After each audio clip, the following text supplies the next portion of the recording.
Hello friends, मैं रजत कुमार शर्मा। मैं आज आपके लिए नीति निर्देशक तत्व के कुछ महत्वपूर्ण प्रश्न लेके आया हूँ। ये कुल टोटल 27 क्वेश्चन है। देखिए, इससे पिछले के वीडियो में भी मैंने नीति निर्देशक तत्व के कुछ इम्पोर्टेंट क्वेश्चन कराए थे, शायद 42 से 43 क्वेश्चन। आप उनको जाके देखिए और ऑनलाइन या ऑफलाइन मोड में आप टेस्ट दीजिए टॉपिक वाइज, क्योंकि मैं टॉपिक वाइज ही आपको पढ़ा रहा हूँ। उसके बाद आप देखिए कि आप कितना कर पा रहे हैं, कितना नहीं कर पा रहे। ये जो क्वेश्चन मैं करा रहा हूँ वो आपको छोटी से लेकर बड़ी एग्ज़ाम RS, SI, पटवारी, ग्राम विकास अधिकारी, LDC, जितनी भी छोटी से बड़ी एग्ज़ाम होती है उस सब में आपके लिए लाभदायक होगी। और जो मैं क्वेश्चन करा रहा हूँ सीधे आपको आपके एग्ज़ाम में देखने को मिलेंगे। ठीक है, वैसे मैं थ्योरी पढ़ा रहा था आपको, लेकिन थ्योरी में से भी मैंने कुछ इम्पोर्टेंट क्वेश्चन मैंने खुद की तरफ से बनाया है और प्रीवियस ईयर के क्वेश्चन भी मैंने इसमें डाले हैं। तो मेरा मानना यही है कि आप इन क्वेश्चनों को बार बार रिवीजन करिए और मॉक टेस्ट लगाइए, जहाँ गलती हो उसको सुधारिए और बार बार इस वीडियो को देख के और अपनी पढ़ाई को मजबूत कीजिए। ठीक है, तो चलिए फ्रेंड्स शुरू करते हैं पहले क्वेश्चन से।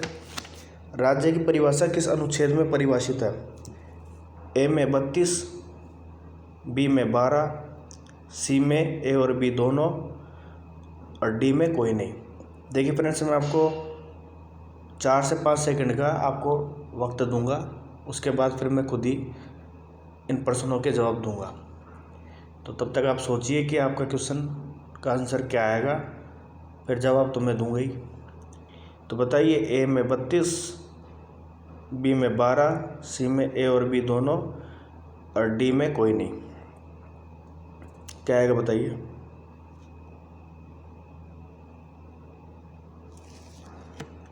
देखिए, राज्य की परिभाषा है ना, वो अनुच्छेद 32 में भी है और 12 में भी है।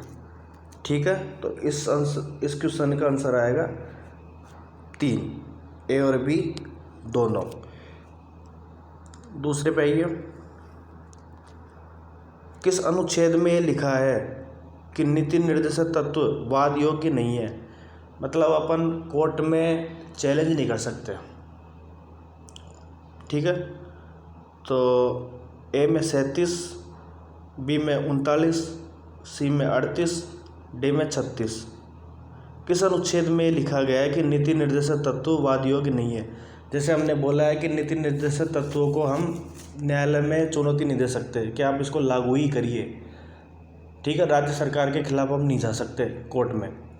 तो ये बात कहीं ना कहीं लिखित होगी ना, या फिर ऐसे ही बोल रहे हैं सब? ये बात किसी अनुच्छेद में लिखी हुई है। वो कौन से अनुच्छेद में लिखी है वो आप बताइए।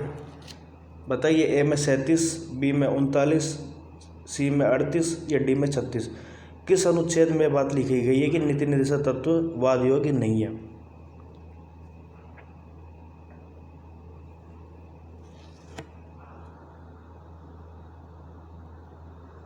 देखिए फ्रेंड्स, अनुच्छेद 37 में ये बात लिखी गई है कि नीति निर्देशक तत्व वाद योग्य नहीं है। चलो आइए तीसरे क्वेश्चन पे। DPSP के उद्देश्य किस अनुच्छेद में वर्णित है? देखो, अब DPSP से ऐसे मत सोच लेना ये क्या आ गया। DPSP एक शॉर्ट फॉर्म है नीति निर्देशक तत्व का। इसका मतलब ये है कि नीति निर्देशक तत्व के उद्देश्य किस अनुच्छेद में वर्णित है? सामाजिक, आर्थिक, राजनीतिक, लोकतंत्र की स्थापना करना, इस प्रकार के उद्देश्य है। ठीक है, तो किस अनुच्छेद में वर्णित है? A 38 subs clause 1, B 38 subs clause 2, C 38 subs clause 3, D 38 subs clause 4। किस अनुच्छेद में DPSP के उद्देश्य को परिभाषित किया गया है बताइए।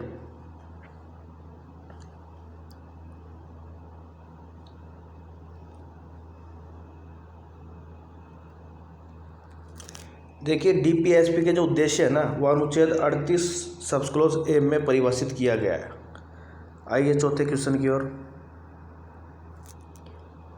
आय की असमानता को दूर करने का उद्देश्य किस अनुच्छेद में है?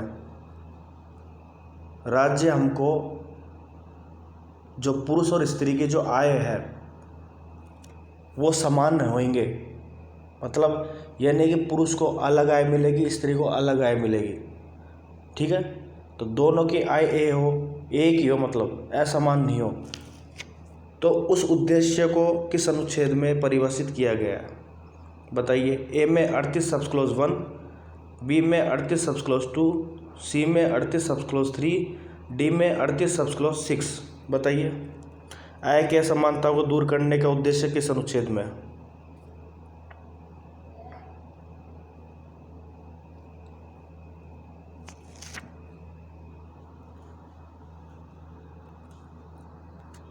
यह आएगा अनुच्छेद 38 सब क्लॉज 2 में। आय की असमानता को दूर करने का उद्देश्य अनुच्छेद 38 सब क्लॉज 2 में परिभाषित है। आइए पांचवें क्वेश्चन की ओर। अनुच्छेद 39 कितने भाग में बटा हुआ है? मतलब बटा हुआ तो क्या है, मतलब इसमें संशोधन हुए हैं। संशोधन होके ये sub clause 39 sub clause first, 39 sub clause 2, 39 sub clause 3, 39 sub clause 4, 39 sub clause 5 और 39 सब क्लॉज 6, ऐसे उसका संशोधन होके ये 6 भागों में बढ़ चुका है। तो अनुच्छेद 39 कितने भागों में बटा हुआ है उसके बारे में बताइए आप। ए 6, बी 5, सी 7 या फिर डी 8, कितने भागों में बटा हुआ है अनुच्छेद 39?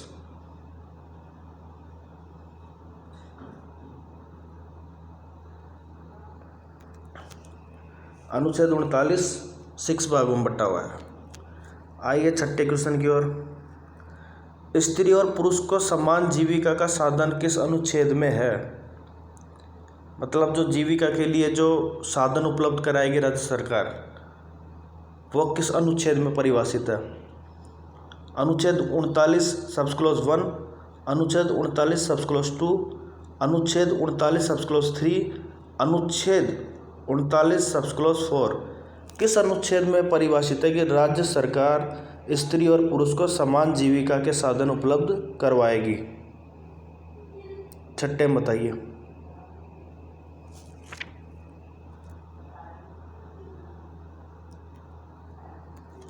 छठे में आएगा 39 सब क्लॉज फर्स्ट। इसमें यह लिखा हुआ है कि राज्य सरकार स्त्री और पुरुष को समान जीविका के जो साधन है वो उपलब्ध करवाएगी। छठे में आएगा पहला। सातवें में आइए, भूमि सुधार कानून किस अनुच्छेद से संबंधित है?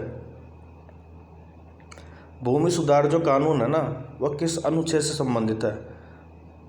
मतलब भूमि सुधार कानून से संबंधित जो अनुच्छेद है ना, वो किस अनुच्छेद में दिया गया है? इसका वर्णन किस अनुच्छेद में है बताइए।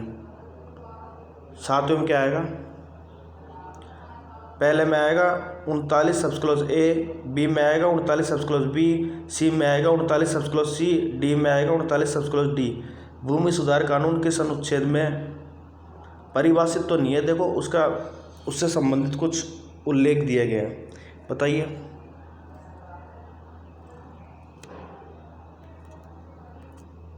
इसमें आएगा अनुच्छेद 39 सब क्लॉज बी। आठवें में आइए, सरकार भौतिकी संसाधनों का समान रूप से वितरण करेगी, ये किस अनुच्छेद में है?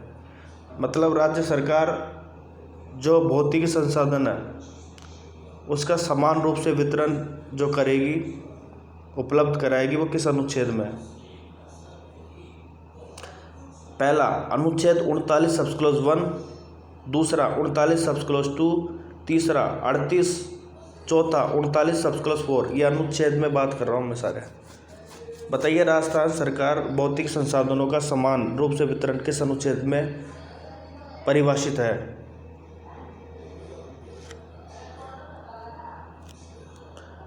इसमें आएगा 39 सब क्लॉज 2, ठीक है।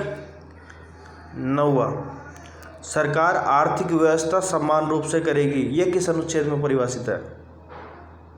मतलब आर्थिक संसाधनों का जो वर्गीकरण है, आर्थिक संसाधनों का जो डिवाइडेशन है, या फिर मैं आपको बोलूँ आर्थिक संसाधनों को समान रूप से वितरित करेगी जनता में, यह सरकार का दायित्व किस अनुच्छेद में परिभाषित है?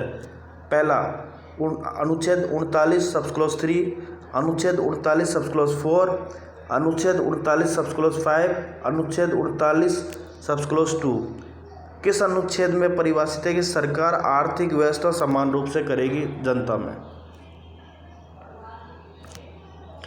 देखिए इसमें आएगा अनुच्छेद 39 सब क्लॉज 3 90 में, ठीक है।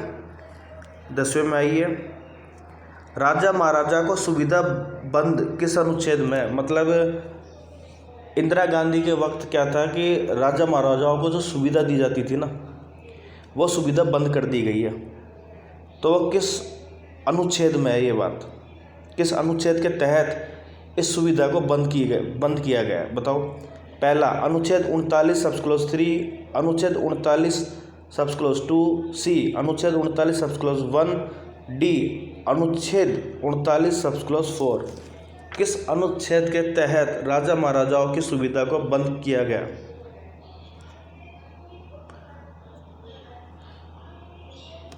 देखो 10वें में आएगा अनुच्छेद 39 सब क्लॉज 3 के तहत राजा महाराजाओं को सुविधा बंद करने का प्रावधान है, ठीक है।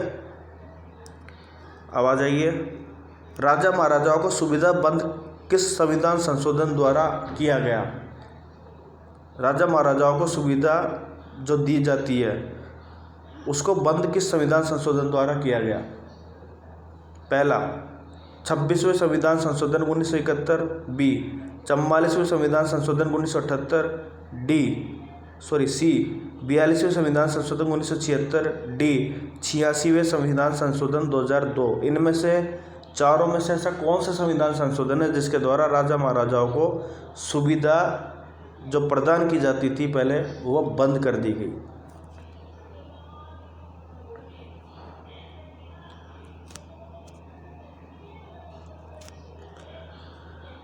देखिए इसमें आएगा 26वां संविधान संशोधन 1971 द्वारा राजा महाराजाओं को सुविधा बंद कर दी गई। 12वां, पुरुष और महिलाओं को समान क्रिया के लिए समान वेतन किस अनुच्छेद में? बताइए। मतलब एक प्रकार का जो काम होगा उसमें जो पुरुष और महिलाएं भागीदारी होगी तो उसमें समान वेतन दिया जाएगा। किस अनुच्छेद में? ये 12वें में। पहला 39 सब क्लॉज 4, दूसरा 39 सब क्लॉज 2, तीसरा 39 सब क्लॉज 1, चौथा 39 सब क्लॉज 3। किस अनुच्छेद में बात दी गई है कि समान वेतन पुरुष और महिलाओं में दिया जाएगा?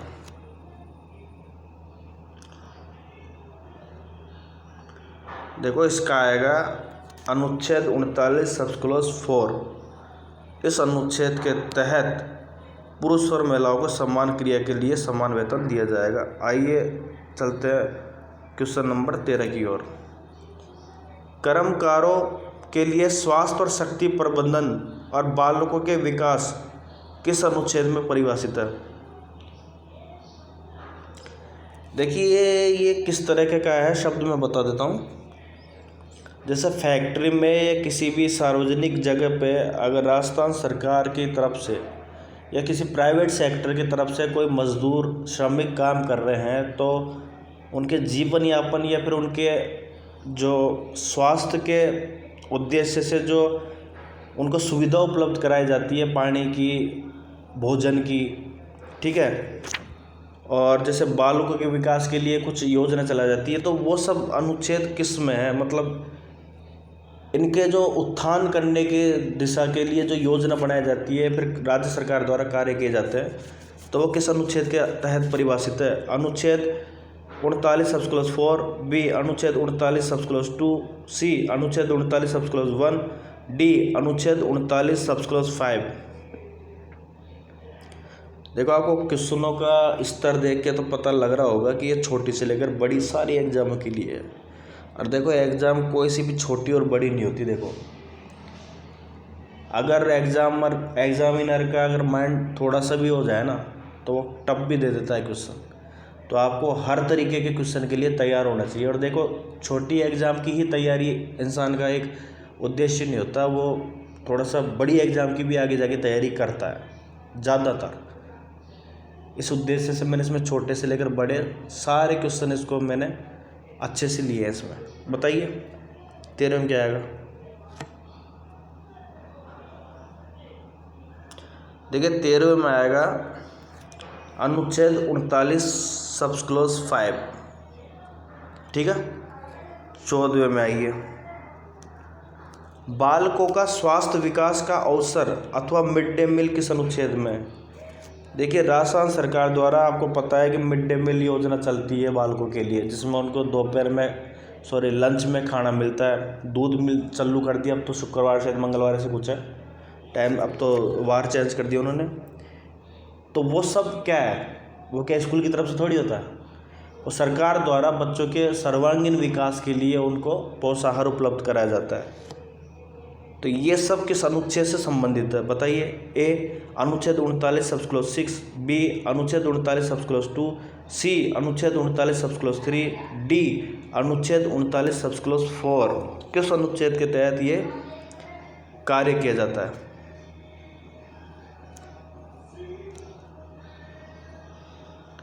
देखिए 14वें में जो आएगा वो आएगा अनुच्छेद 39 सब क्लॉज 6, ठीक है।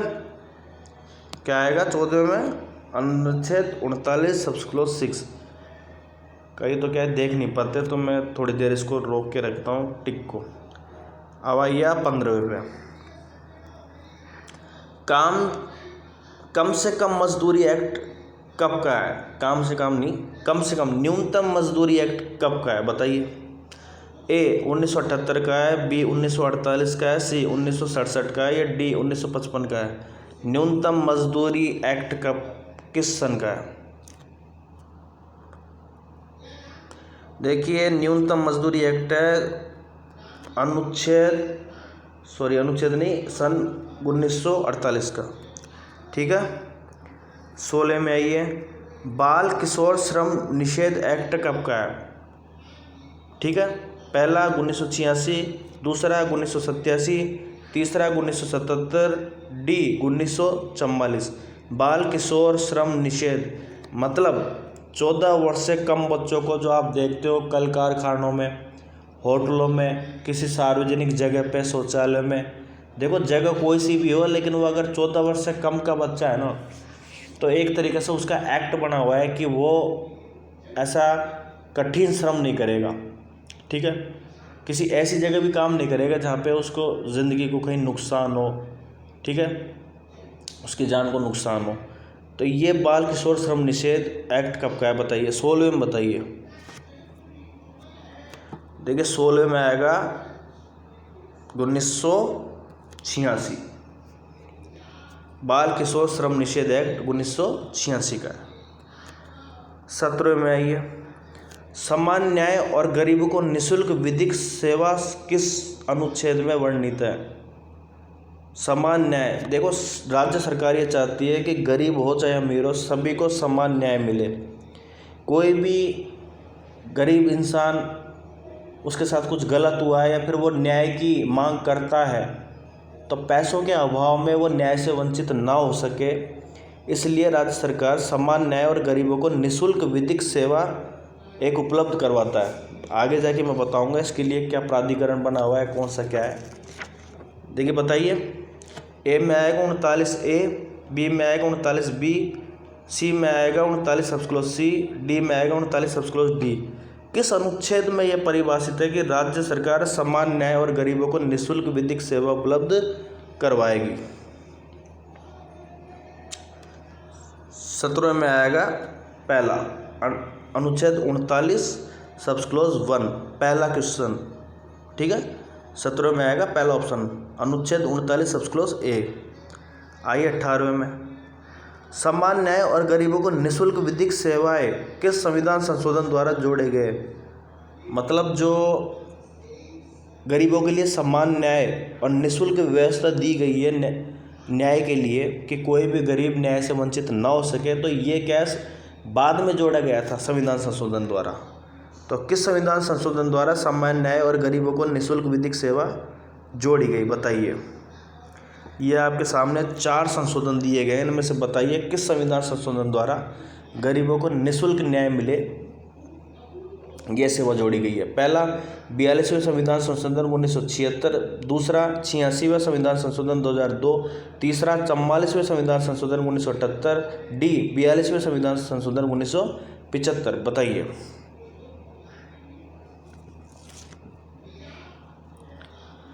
देखो 18वें में जो आएगा ना वो आएगा 42वें संविधान संशोधन 1976। 19वां विधिक सेवा प्राधिकरण एक्ट कब का है? जो मैं आपको बता रहा था अभी कि किसके तहत गरीबों को निःशुल्क न्याय की व्यवस्था होगी, तो वो विधिक सेवा प्राधिकरण एक्ट है। बताइए कब का है? 1987 का है, 1988 का है, 1999 का है, 1977 का है। किस सन का यह एक्ट है? देखिए ये जो एक्ट है ना वह 1987 का है। ठीक है। अब आप आइए 20वें में।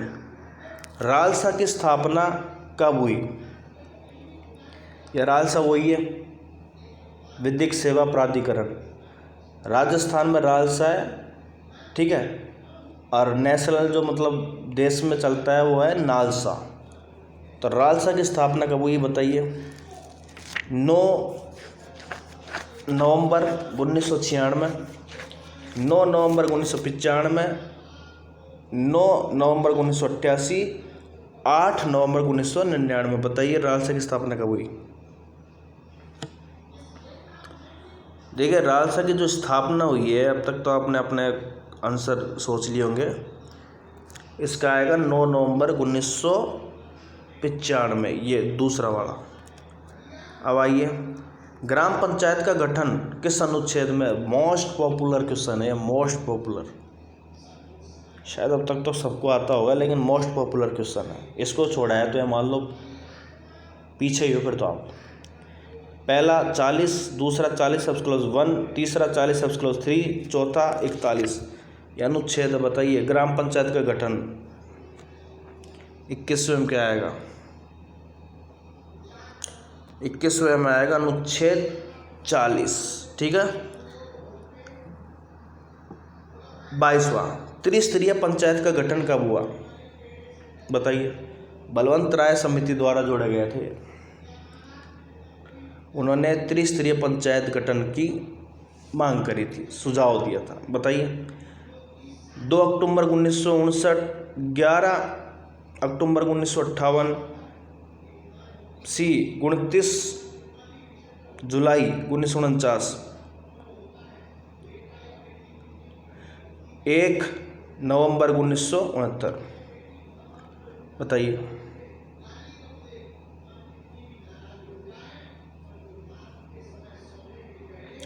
त्रिस्तरीय पंचायत का गठन कब हुआ? देखिए पंडित जवाहरलाल नेहरू ने नागौर के बगदरी गांव से त्रिस्तरीय पंचायत गठन का शुभारंभ किया था। यह करा था 2 अक्टूबर 1959 को। कब करा था? 2 अक्टूबर 1959 को।